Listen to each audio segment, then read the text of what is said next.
Society tells us that we must walk our dogs every day, and if we don't, we're a bad owner. I'm sure you're all smiling because it's what happens, isn't it? And if you have a high energy breed, like a working breed, a hound, a terrier, you have quite possibly felt that pressure quite intensely. If you're getting ready to welcome a new dog into your home, one of the first things people will say to you is, you do know you need to walk that dog for at least 2 hours every single day to burn off all that excess energy. I have a question for you. What if that belief that society has taught us we must have is actually doing more harm to our dogs and to us? Just like us, dogs benefit from fresh air, scenery, being out, getting some exercise, connection. They benefit from all of that. What we need to be mindful of though is the dogs that really struggle out on their walks. And if you're feeling under pressure to walk your dog, then this is for you. So if you have a reactive dog, an adolescent dog, maybe a dog that's quite anxious, maybe a dog that is just struggling a little bit with life, the world that they experience when they are out on their walks is very different. It can be very overwhelming, it can be very overstimulating, and it's just a bit too much for them.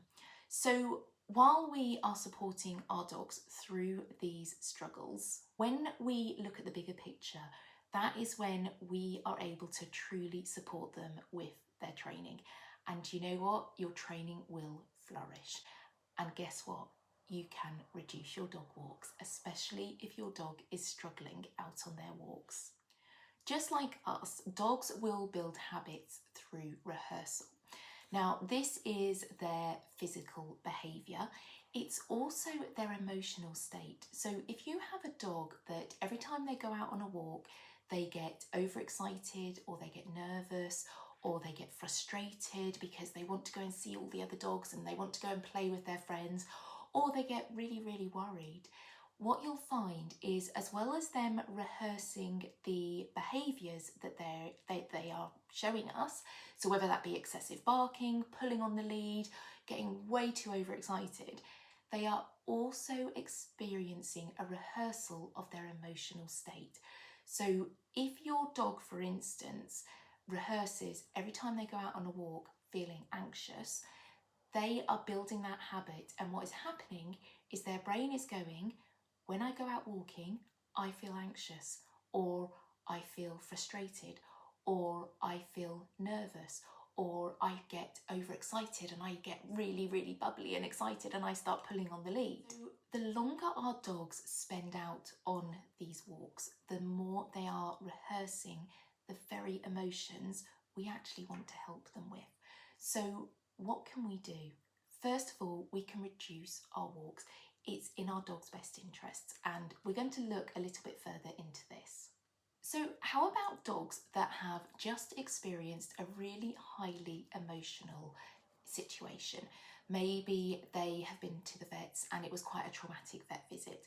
Maybe they've been to the groomers, or maybe they've been out on a walk and they've actually had another dog pounce all over them and it really frightens them. These dogs also need our support massively when it comes to walking. For instance, if you come home from a vet visit and your dog is really sort of like agitated and you can see that they're a bit worried, maybe they're not wanting to eat any treats, and you think, oh, I'll take them for a nice walk just to help calm them down and give them some headspace and give them a change of scenery. We'll go to their favourite park, they can throw ball, I'll throw the ball for them, they can play chase, and we might meet some of their friends. What we are actually doing here is we are potentially adding more water into their stress bucket. Now, if you have followed me before, you will know I talk about a dog's stress bucket. It's exactly the same as us as humans. Good things can pay into their bucket, normal things can pay into their bucket, really worrying things can pay into their bucket. Let's think about, we'll use the vet as an example because we've all been there with our dogs. Say, for instance, you've been to your vet's for an injection and your dog had a little bit of a squeal wasn't too happy about it. Maybe there was a cat in the waiting room and that they got a bit worked up because they could hear a cat or something. That is massively filling into their bucket. So a vet visit, for instance, that might be, you've got a bucket this big, for instance, and you're putting little bits of water into that bucket for events that happen throughout your dog's day. You go to the vet and that might be, rather than like a little bit of water, that might actually be like you getting the garden hose, putting it on full and just going shh like this. And before you know it, your dog's bucket is pretty full. You know, it's only got a tiny bit of space left. You then come home from the vets and you think, oh, I'm going to take them out for this walk now. And you go out for the walk, and first of all, your dog sees the harness and lead, gets really excited. So that pays a little bit more water into the bucket. And then you're out on the walk and everything's going okay to start off with. But then out of nowhere, an off-lead dog that you don't know comes charging over to you. This dog's quite friendly. It's coming over, it's bouncing, it's friendly, it wants to say hi to your dog. Your dog normally, when it's got fairly empty bucket, so they've not been to the vets, they've had a really chill day, your dog normally would be like, oh, hey, how are you? Yeah, nice to meet you. Today though, your dog has got a relatively full bucket and your dog takes offence to this dog coming over, pouncing all over them and trying to play with them. And you end up with a like between these two dogs. And you're thinking to yourself, where did that come from? You've never done that before when you look at your dog. And you walk away scratching your head thinking, what on earth's just happened? That's never happened before. What's happened is your dog's bucket has overflowed. Think of it for us as humans. When we have a full bucket, we quite often will have an emotional outburst. Life is just too much. Everything's gone wrong that day and it's just too much. And that final thing just tips the bucket over, water flows out and we have an emotional outburst. It's the same for our dogs. Now, for dogs, when their bucket overflows, that's quite often when you see undesirable behaviour. So it might be for the first time you've just witnessed some reactivity from your dog. It may be that your dog barks excessively and you're thinking, where's that come from? You don't bark like that normally. Or maybe they start being destructive around the house, or they go out in the garden and rather than calmly sniffing around the garden, they literally just start doing zoomies around the garden, chasing up and down the fence when they hear noises. And you're thinking, what's happened? What's happened is your dog's bucket has overflowed. If your dog's bucket has overflowed, the best thing you can do to support your dog is, think of it this way. You're going to let them go to the spa rather than have a party. That's what I always think. We'd all love to go to the spa, wouldn't we? So that's what we're going to do for our dog. Rather than take them out for a walk, think of going for a walk as the party as such, because what happens is when we go on a walk, there's so many things that can happen that are out of our control. For instance, another dog could come flying up to them to say hello. They could meet a dog across the road that actually is a little bit reactive, and normally your dog is happy to ignore other dogs barking at them. But today they're like, why are you barking at me? And they start barking back. And before you know it, you've got these two dogs where it's just like this at each other. And you're thinking, that's not like you. The destructive behaviours, the undesirable behaviours, they will more than likely, they always come from a full bucket.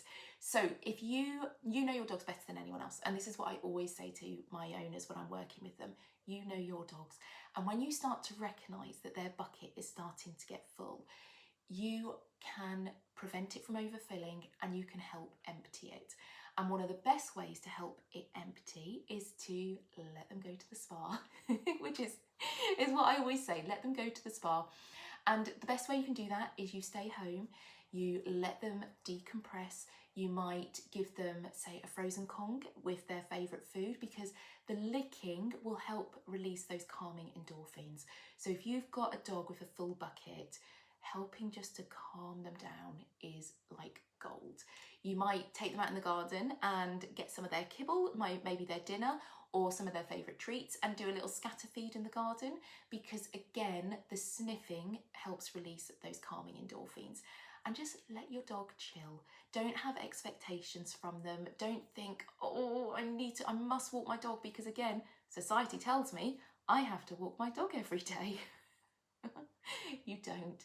You can give yourself permission to stay home. I promise you, you are a good owner. Meeting your dog's needs is about quality, not mileage. So several years ago, I did an amazing charity bike ride from London to Paris. It was about 300 miles over a few days, and it was an incredible experience. By the end of it though, I came home from Paris. I did not want to see my bike. I had trained so hard. We had done 300 miles in a few days and I was exhausted. I did not want to see my bike for several weeks. It went in the garage and I was like, I'm not even looking at it. Well, that's what I thought I needed.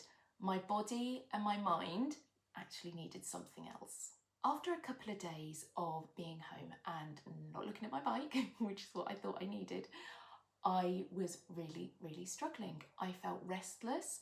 I couldn't sit still. I was irritable. I couldn't focus and I couldn't work out what was going on. And then when I was chatting to a friend of mine who is a marathon runner, he recognised straight away what was happening. I had been training like an athlete. I had created this system within my body where it expected and it needed a certain level of exercise. I thought I didn't want to go for a ride, yet my body was craving it. When I stopped and went cold turkey and went, no more cycling for me for a couple of weeks, my body literally could not cope. Now, I see this very same pattern with dogs so many times, and I want to help you with this. So if you are in this scenario with your dog, if you have a working breed, a hound, a terrier, a dog that has lots of energy and you take it for lots of walks, we're going to help you with this because there are scenarios where actually, do you know what? For some reason, you might decide, I can't go for a walk today.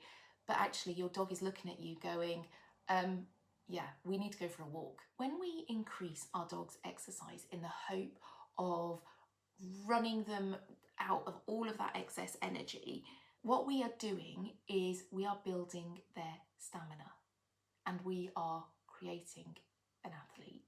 Their body adapts, their brain adapts, and their expectations adapt. For dogs that are walked for say 2 hours every day, what happens is they have become emotionally conditioned to expect this level of exercise, and also physically their body needs that level of exercise.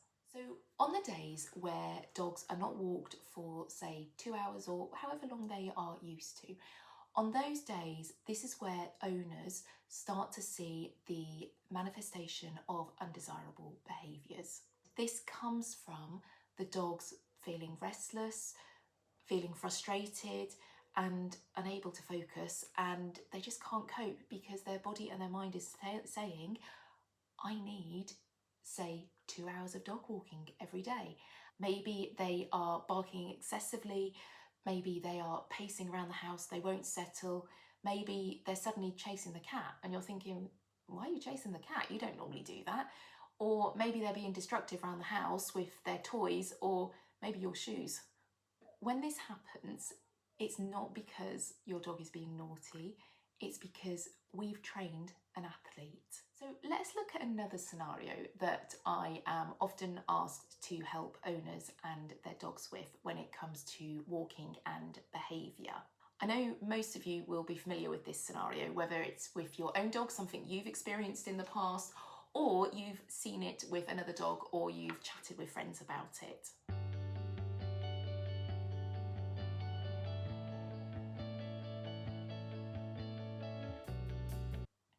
A dog is perceived as being naughty or too energetic.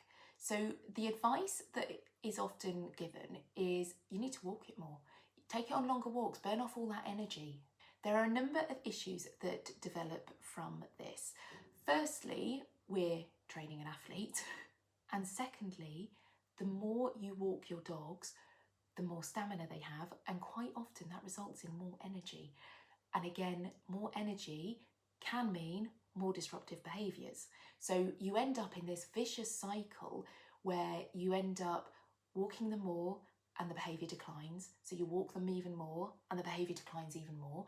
You walk them even more and the behaviour declines. So another area that is often overlooked with our dogs is when we walk them more, we are actually allowing our dogs exposure to more outside environments that they may struggle with.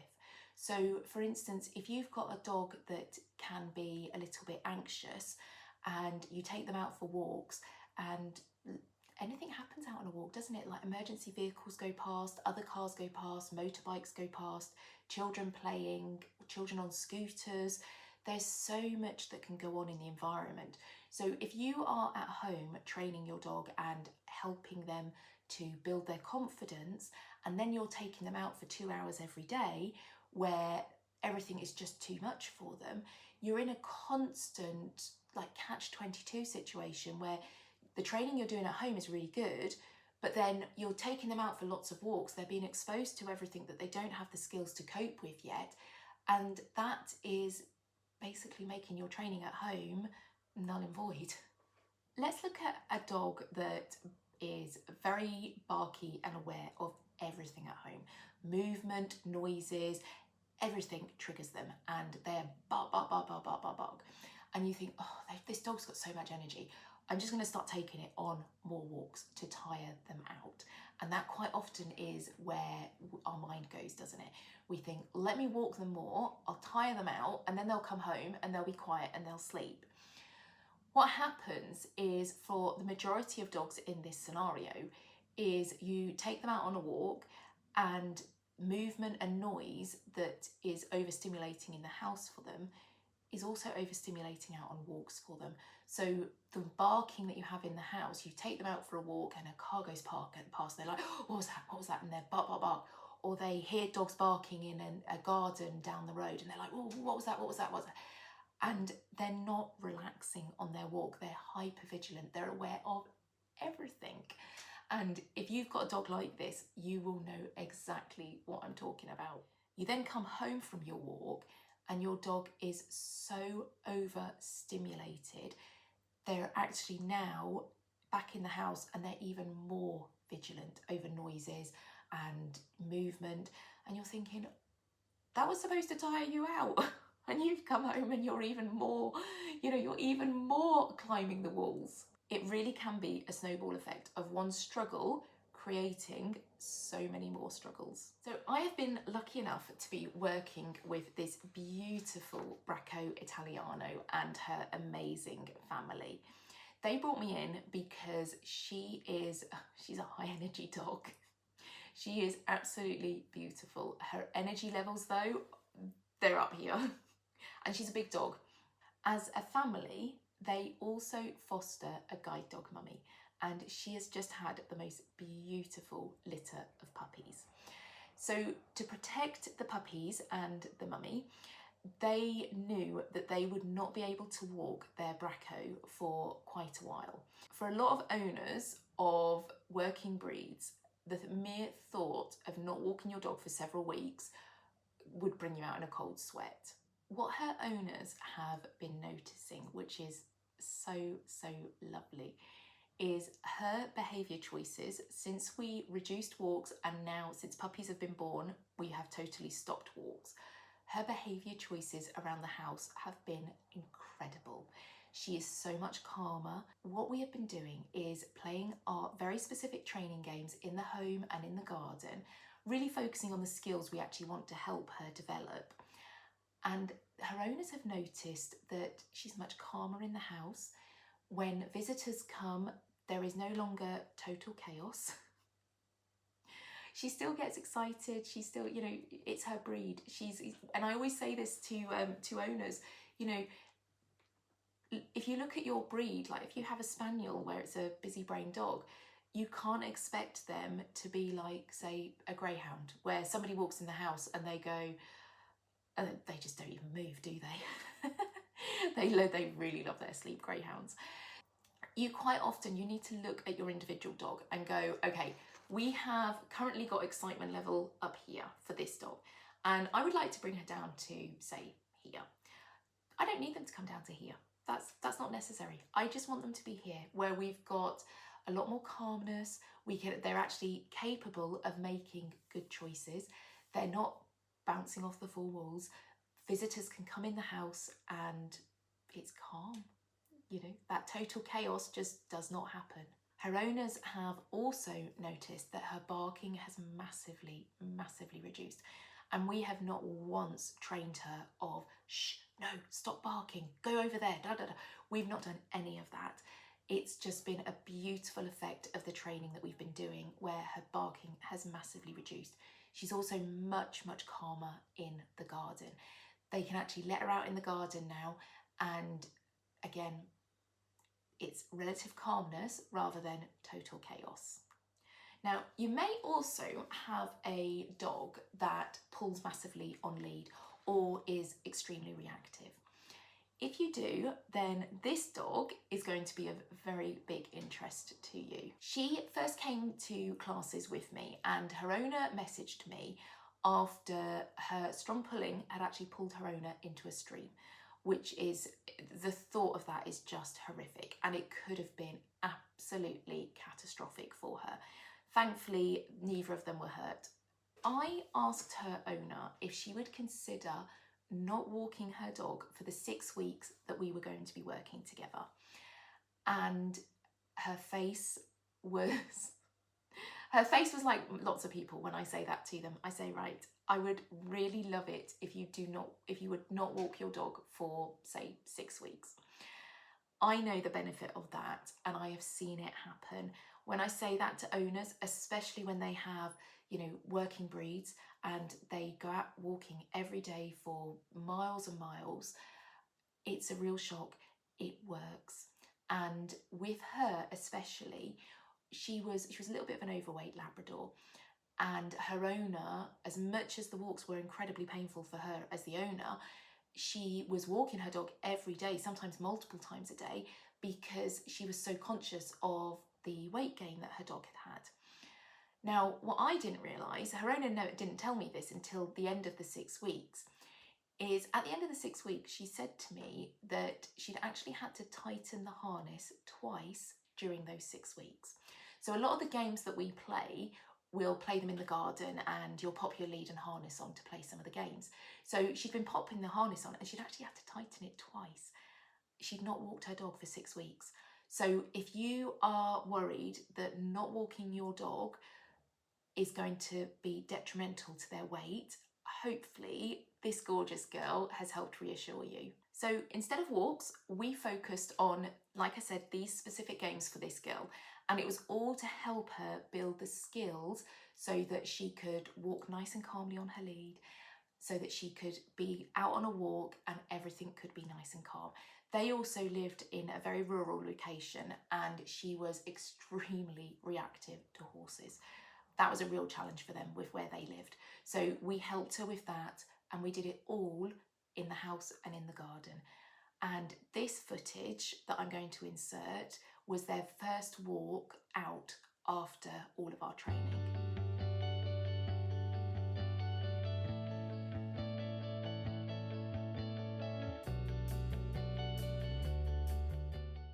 The last dog I want to show you is a very, very busy-brained spaniel. And if you have a busy-brained spaniel, you know exactly what I mean. So when it comes to walks for this girl, to ensure that we are not training an athlete, we focus very much on quality over mileage. Have you heard the saying before that with some dogs, you will never physically tire them out? However, you can mentally tire them out. If you're smiling and thinking, that's my dog, then I know where you're coming from. I've been there with many dogs, and you find yourself thinking, how am I ever going to tire this dog out? You can mentally tire them out, and there's so many lovely ways you can do that. A shorter walk with lots of sniffing. We play specific games with this little girl. We focus on connection with us when we're out on a walk, and we find that she comes back and she is so much calmer compared to if she's been out for, say, an hour of off lead, just running for her, it's almost impossible to physically tire her out. So an hour running of just having fun. She thinks she's having a ball. She's out there, she's chasing the wind, she's running around with other dogs, she's leaping over logs. She comes back and she is so overstimulated that asking for any sense of calmness in the house is near on impossible. Now, if you are a rural dog owner, this has a whole new meaning to you. In the winter, where the daylight is so much reduced, you may find that you have no pavements, you have no street lights, and with the reduced light, being safe out on a dog walk is really important, and you're losing that opportunity in the winter. You may be working from home and you might think to yourself, oh, it's fine, I can take them out at lunchtime. And actually, again, life happens, doesn't it? And sometimes our work just takes over, and that half an hour, 45 minutes or an hour or even a 2-hour walk that you had planned for middle of the day, it's just not going to happen. On days like that, you need to have an alternative plan.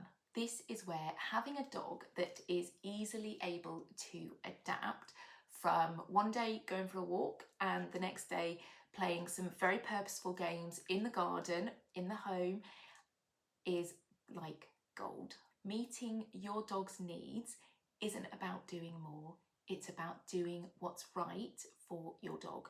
Where do we go from here? Now, one of the first questions I love to ask owners is, what would they prefer? Would they like a dog that is an athlete and needs a serious training program? Or would they like a dog who is happy to fit in with everybody else and adapts to walks that work for everybody? The majority of owners, they want the second, and this is achievable for everybody, even if you're thinking, what do I do? I've already got an athlete at the end of my lead. First of all, take it from my own experience. When I came back from Paris, going cold turkey doesn't work. One of the greatest gifts you can give your dog in any scenario, especially this one, is the ability to be mentally flexible. Your dog training will absolutely flourish when your dog is able to adapt to the rhythms of life. We are often told that dogs need routines, yet when routines become too rigid, they can create very, very strong expectations through all of that rehearsal, and when these expectations are not met, frustration so easily builds. For example, if your dog is used to going for a walk at, say, 7 a.m. every morning, and that is their habit, they've rehearsed it, it's habit, they know it, they want their walks at 7 o'clock every morning. And say, for instance, you're not well and you can't take them for a walk at 7 a.m. They are going to really, really struggle. You may have a dog where 6:55, they are stood at the door and they have got their lead in their mouth. They are waiting for you to take their very subtle hint, it's time for walkies. The challenge comes on these days, like I was saying, when life happens. Maybe you're ill, maybe it's torrential rain, there's thunderstorms outside and it's actually not safe to be outside. Or we're in the middle of a heat wave, and do you know what? There are some days even 7 a.m. is too warm, isn't it? And again, in the evenings, if you're a person that, you're up at 5 a.m. to beat the heat, and then you're out walking at 10 p.m. to beat the heat, there are other alternatives. So unlike when we need to change plans quite quickly and we are with other humans, we can't have a conversation with our dogs. We can't sit them down and say, this has happened, we need to change the plan. We can't have that conversation with our dogs. What we need to do is we need to support them by helping them develop this mental flexibility. So on the days where we do need to change the plans abruptly, or something else has happened, our dogs are going, that's fine. As flexibility creates resilience. One of the best ways you can support your dog is by creating a rhythm within their life rather than a rigid routine. Rhythm gives your dog the reassurance that their needs will be met. It creates the most incredible flexibility within your dogs. Some days that might mean a walk, some days that might mean playing games in the garden, some days that might mean a trip out somewhere. It's all variety, and the more your dog can adapt to variety, the easier they adjust when you have to change plans. Your dog learns that life flows differently day to day and that different kinds of activities can all meet their needs. This flexibility helps your dog feel calmer when plans need to change, and it helps you feel less pressure to stick to what society tells us we must do. Instead of creating a dog that depends on a routine, what you are doing is you are actually creating a dog that can adapt with ease. And that makes life for your dog so much easier and life for you much easier. That adaptability is where real calmness begins.